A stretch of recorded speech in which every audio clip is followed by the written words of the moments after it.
So at this point, we have all of the precipitation that has copper, tin, bismuth, and cadmium in the precipitate. Now we need to pull out one at a time.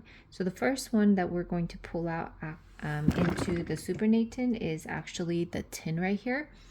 And what we're going to do is we're going to add in 20 drops of potassium hydroxide. So you take a pipette and you take potassium hydroxide, and that gets introduced right here. Okay, now I know I don't have the potassium and it's just a hydroxide because potassium will just act as a spectator ion. In addition, we will add in additional thioacetamide, so that goes in here too, thioacetamide. Well, what happens in this scenario is you see this tin right here. So I'm going to take another tin. So let me show you what happens on the side. Well, the tin will no longer be attached to the sulfur. It will actually come off. Let's kind of take it out if I can.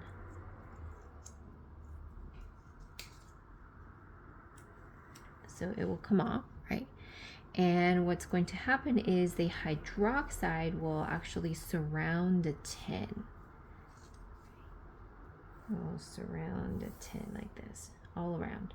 So this one, I'm just going to take it out. So it's going to surround the tin, and that will pull out into the supernatant and separate from the rest. Now I don't have enough space here, that's why I have it right here for the supernatant portion. The rest of the pellet is on the bottom, and the supernatant will be your tin with all the hydroxide around it. So that's what's happening in there, just so you know what's going on. Okay, so let's put off to the side. You're going to go ahead and mix this and mix this, right? And there's also tin in there, so I'm just going to put the tin in there and mix this. Put it in boiling water. Put it in boiling water.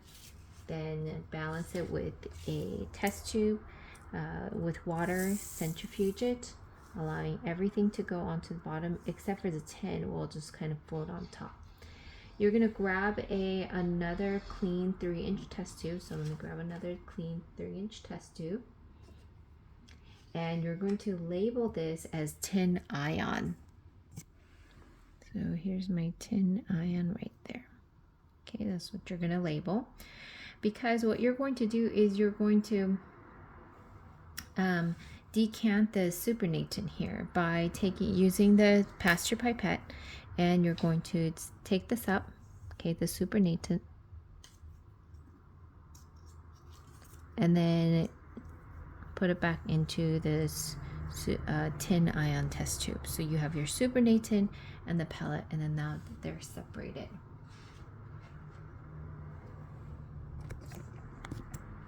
Then you're going to be adding 6 molarity of HCl.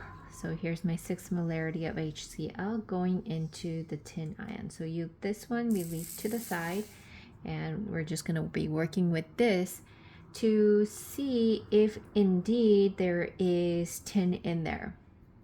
So you're going to add in the HCl. Well, how much HCl? Well, until the litmus paper, a blue litmus paper, turns pink. So you will have to dip and then test if it's going to turn pink or not. And you're going to be adding the HCl until this turns pink. Then once it does, turns acidic, so it turns red, pinkish, you will add in more thioacetamide. So you will add in more thioacetamide into the solution, and you will mix. Okay, you will mix. Then you will go ahead and put this in heat, boiling water, for about 2 minutes. Okay. Once this happens, you will see tan-colored precipitate should pop up. Okay, and that's your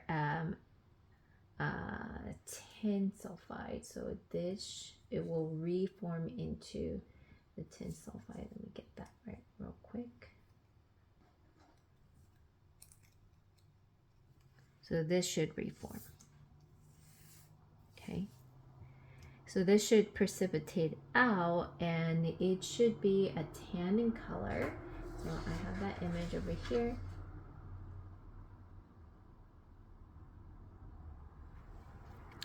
Right here. So it'll be very murky, brownish tan color.